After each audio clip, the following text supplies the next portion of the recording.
What's up, YouTube family? Thank you guys for tuning back into Will Burn Shenanigans. My name is Chad. This is my wife D. We back with another great reaction video. Something you guys, something that's crazy, disturbing, wild, off the top, whatever it is. Y'all always send us something crazy. But before we dive in, if you are new, make sure you guys smash that subscribe button for us. Get this video a thumbs up. Also show the notification bell on at all times because we drop content. We do every drop day. Content. Today, look, oh God, I'm trying to stay away from this type of stuff because I get invested in stuff like this. And I know I'm going to see something on here that's going to make me want to find out who the heck they is. But it's cool. It's cool. So we're going into top 10 disturbing interviews with evil people. Oh, this is great. Yeah, so you know how I am with this. I be invested in this stuff. I be invested. Today we will be looking at some of the most disturbing interviews ever recorded with people that have done horrific things and show no remorse. From an interview with a child who has tried a number of times to kill her family to an interview with famous serial killers. I'll be discussing these and more only on today's top 10 list. Starting off this countdown, we have Aileen Wuornos. Aileen Wuornos is often considered the first female serial killer. She was found guilty of killing 7 men. She would murder them, rob them, and then drive home in their cars. Although she claims every murder was self-defense. In our interview, we can see how lax she is when talking about killing. I didn't even know she had an interview. Just shot in self-defense, boom, boom, boom. You know, they weren't cut up, they weren't sliced up, no OJ jazz, you know.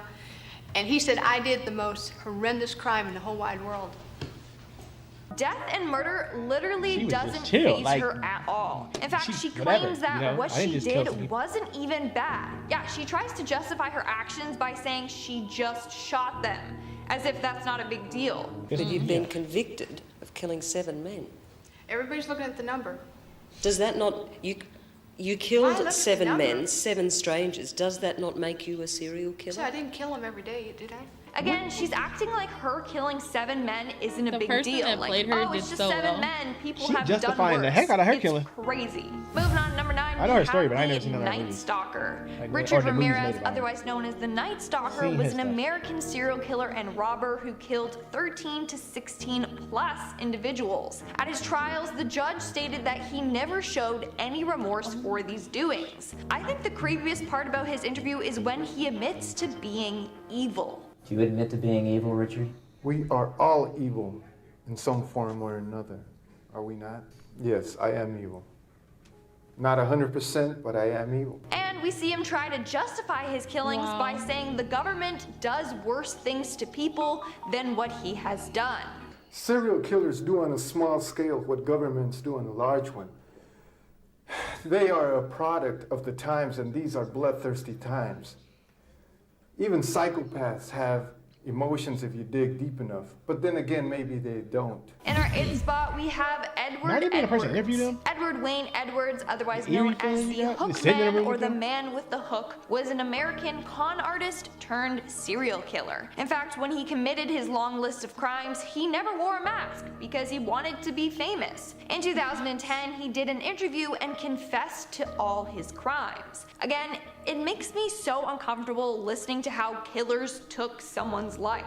Taking his hand, he's going through the bottom of the duffel bag trying to find the cigarettes, and I'm standing right here, and I have the sawed-off shotgun, and I ease it out of the bag while Danny's down there looking, and he's just too calm talking They tell a story that they tell a bad time story. Like, we interview, just sitting here telling like y'all just telling these killing stories like it's just normal. And thinks that he deserves it.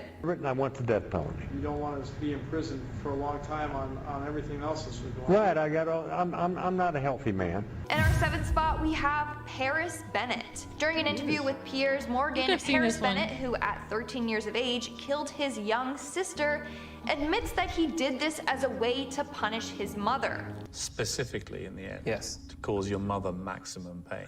This has achieved your goal, which was to I think on seeing this one on if he's on the Netflix both her children at once. In 2007, Bennett convinced their babysitter to leave early and then proceeded to stab his sister 17 times. It's such a tragic case. What makes it worse is how he pretends to say he loved his sister. In the interview, he was asked to describe why he loved his sister, and he couldn't. Because I love her. I love her with every fiber of my being. They say it's like asking a colorblind person to describe the color red.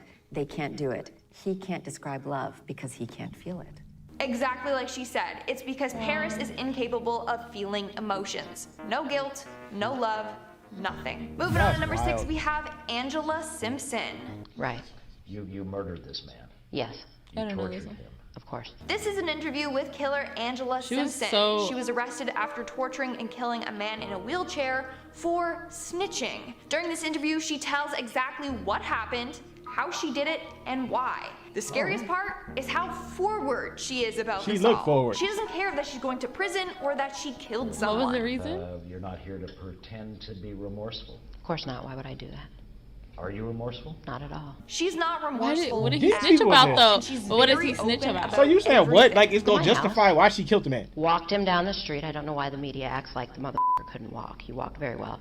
Walked him upstairs, kicked his ass. Like, imagine being okay with taking someone's life. This interview sends shivers down my spine just listening to her and watching the stillness in her body and the calmness in her voice. We're now at our 5th and halfway mark with Manuel Vela. In 2016, a 28-year-old man, Manuel Vela, was arrested after killing his girlfriend and their unborn baby. In this interview, you can tell that Manuel suffered from schizophrenia. He claims that the father told him to kill his girlfriend and her baby. Keep in mind, he is the father to her baby. And then he says that he is the Antichrist. And that's where I cut her open, when he told me to. When he told you to? The father, it's just... You gotta be on some type of drug. The same one who was to communicate with Jesus Christ is one he was here. Although it seems like he is intoxicated during this interview, he is not. He's just experiencing hallucinations and delusions. In this interview, he also claims he would receive commands from outer space and extraterrestrials. A lot of people found this interview disturbing, just because you can see how far gone Manuel is. He's no longer in control of himself. In our 4th spot, we have Arthur Shawcross. Arthur John Shawcross was a serial killer in Rochester, New York that took the lives of 13 individuals. His first 2 murders were committed in 1972. He was caught for both and then sentenced to 25 years. But after serving 15 years, he was released on parole. That's when he continued on with the killings and took the lives of 11 different people. Oh, so we just gonna let him out. His interview is creepy for a number of reasons. Do you remember killing her? Yeah, possibly. He gives me the chills. He's just twitching and his voice is just so unnerving. Oh my God, but it gets worse once he starts talking about his crimes. How did you kill her? Probably strangulation. How do you know when they're dead? How? I don't know, just do. You can see that he won't admit it directly. He says maybe he killed her and maybe she died by strangulation. He doesn't want to give it away without. Reach over my shoulder like this, right behind my neck, and I pull out a brand new machete.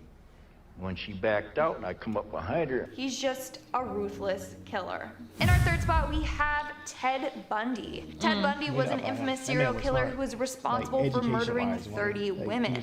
Although it's not that, this number may be even higher. He would often kill these women in brutal ways. In his interviews, he shows no remorse for his actions, and the calm tone of his voice is very disturbing. I can see how certain feelings and ideas developed in me to the point where I began to act out on them. Certain very violent and very destructive feelings. Throughout this whole they talking interview, about like they talking about a show or something. We just talking amongst each other like, yeah, I went out to the grocery store today. Like, you can see how he's trying to manipulate your emotions, which is terrifying. A lot of people commented saying that Bundy is trying to act human in these interviews. He knows exactly what to say and how to say it to manipulate you. It was like something had, say, snapped, that I knew that that I couldn't control it anymore, that these barriers that I had learned as a child, that had been instilled in me, were not enough to hold me back with respect to seeking out and harming somebody. It's a huge reason why he was so famous and had a huge Wasn't he the one that killed the girls only though? Moving on at number 2, we have Beth Thomas. Beth Thomas was a young girl featured in a documentary titled The Child of Rage. At such a young age, Beth displayed psychopathic tendencies, including harming her brother on a number of occasions and trying to kill her parents. Her parents were terrified of her and her brother Jonathan's safety. Is that her? As they should be. Take a look at her interview. Why is your brother afraid of you? Because I've hurt him so much. Mm-hmm. Okay. And what, at nighttime, what do your parents do to your door? Lock it shut. Why do they lock it shut? Because they don't want me to hurt John. So on a number of occasions, Beth would go into her brother's room at night to try and kill him. On top of that, she used to steal knives from the kitchen to try and harm her family with. Big sharp ones. And what do you want to do with those knives? Kill John and Mommy with them, and Daddy. That's not all. Here is her recounting the time she hurt Jonathan. What? And what happened to your brother? Tell me about it. His head hurt real bad, but his chin, he had to have stitches in it. Now apparently doctors deemed that she acted this way as part of her traumatic past. Now it's said that after years of therapy, she is now a healthy adult. And in our number 1 spot, we have Jeffrey Dahmer. You let that grow up? Jeffrey Dahmer. Desensitize myself to it. Jeffrey Dahmer. Not saying it a third time.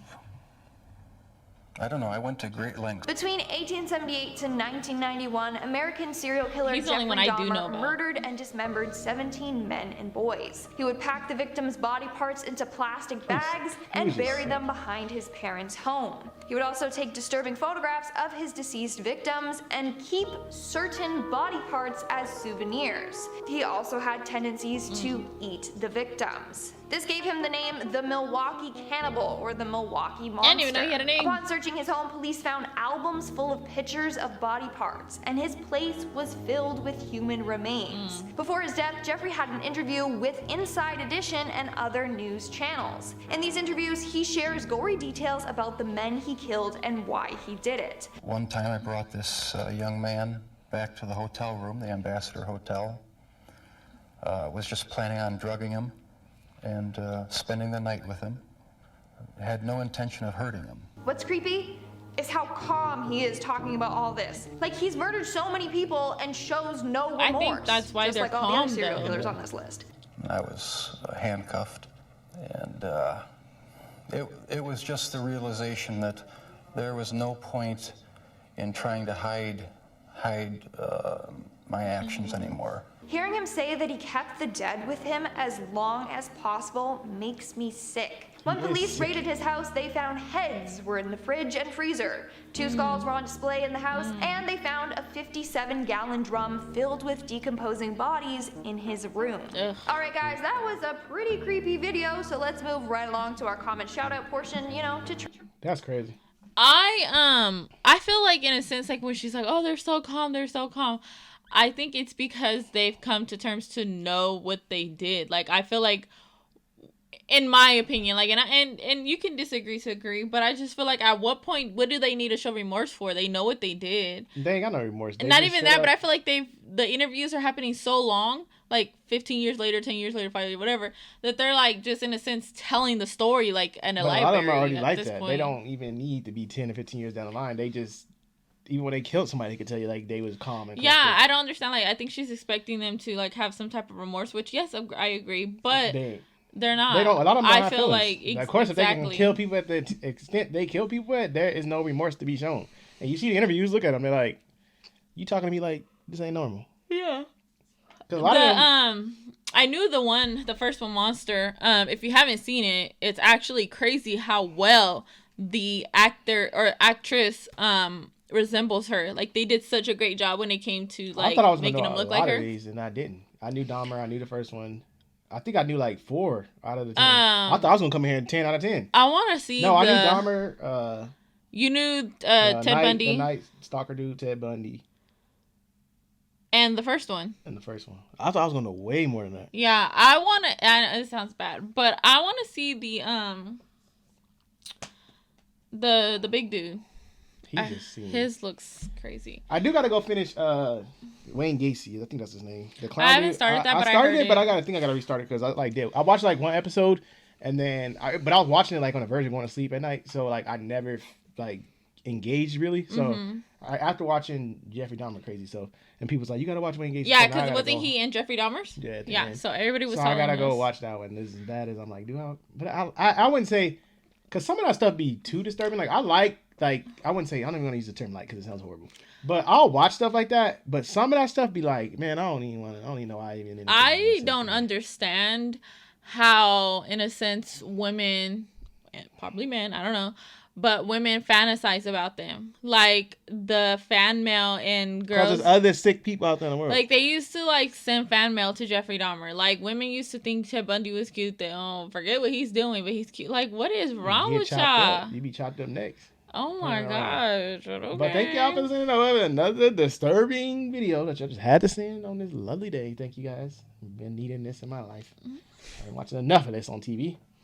I watched some movie the other day that messed me up. I told D, I was like, man, what the heck I watch it for? I forgot what it was called. It was an old movie. I don't know. I'd be knocked out. It was disturbing. Got me again. But what do? I keep going back, y'all. He does. Keep going back. And stays up where he's tired. Being stupid. See y'all in our next video.